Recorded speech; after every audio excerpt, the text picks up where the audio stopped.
আসসালামু আলাইকুম রহমতুল্লাহ। সত্যের দিশা চ্যানেলের পক্ষ থেকে সবাইকে আন্তরিক শুভেচ্ছা ও অভিনন্দন। সুপ্রিয় দর্শক, স্ত্রী সহবাসের বেশ কিছু নিয়মকানুন সম্পর্কে আজকে আপনাদের সঙ্গে আলোচনা করব। তো চলুন জেনে নিই কিসের নিয়ম। স্ত্রী সহবাসের দোয়া নারী পুরুষদের মধ্যে পারস্পরিক যৌন ক্রিয়ার মাধ্যমে ঘটে থাকে তাদের বংশ বিস্তার। এই বংশ বিস্তারের বৈধ পথ হলো বিয়ে। বিয়ের মাধ্যমে সৃষ্টি হয় স্বামী আর পুরুষের সম্পর্ক। বিয়ের পর স্বামী স্ত্রী মেলামেশা হয়ে ওঠে বৈধ। এতে থাকে কল্যাণ এবং এটা সওয়াবেরও কাজ। আল্লাহ তাআলা বিবাহের মাধ্যমে নারী পুরুষের যৌন সম্ভাবক তথা বংশবৃদ্ধির কল্যাণে কাজে পরিণত করেছে। বিবাহের ফলে স্বামী স্ত্রী যাবতীয় বৈধ কার্যক্রম হয়ে ওঠে কল্যাণ ও সওয়াবের কাজ।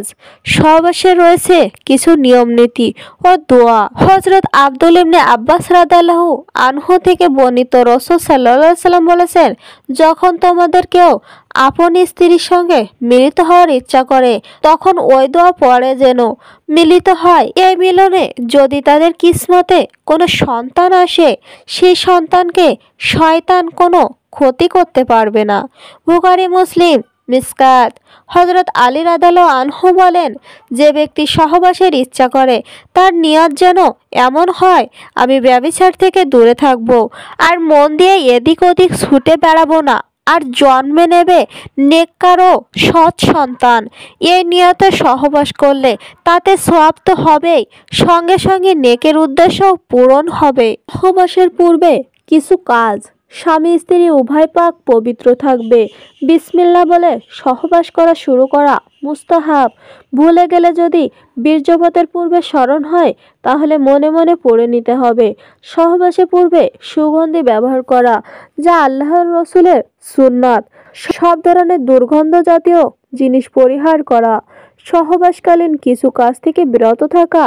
কেবলামুখী হয়ে সহবাস না করা। একেবারে উলঙ্গ না হওয়া। স্ত্রীকে পরিপূর্ণ তৃপ্তি দান করার পূর্বে বিচ্ছিন্ন না হওয়া। স্ত্রীর জরায়ুর দিকে না তাকানো। সহবাসের সময় স্ত্রীর সঙ্গে বেশি কথা না বলা। ভরা পেটে স্ত্রীর সহবাস না করা। উল্টাভাবে স্ত্রীকে সহবাস না করা। যে সময়গুলোতে স্ত্রীর সহবাস থেকে বিরত থাকা উচিত: স্ত্রী হায়েজ, নেফাসে, ঋতুকালীন সময় সহবাস না করা। চন্দ্র মাসের প্রথম এবং 15 তারিখের রাতে মিলিত না হওয়া। সফরে যাওয়ার আগে রাতে স্ত্রীর সহবাস না করা। জোহরের নামাজের পর স্ত্রীর সহবাস না করা। এছাড়াও দুটি নিয়ম অনুসরণ করা: স্বপ্নদোষ বা নাপাক থাকলে গোসল না করে স্ত্রীর সহবাস না করা। বীর্যপাতের সময় মনে মনে নির্ধারিত দোয়া পড়া, কেননা এতে সন্তান জন্ম দিলে শয়তানের কুপ্রভাব থেকে মুক্ত থাকে। সুপ্রিয় দর্শক, তো এই ছিল আজকে আমাদের আলোচনা। অবশ্যই স্ত্রী সহবাসে এই নিয়মকানুনগুলো মেনে অবশ্যই আপনারা সহবাস করবেন। আল্লাহ তাআলা আমাদের এসবগুলো বোঝার ও জানার তৌফিক দান করুক। আমিন।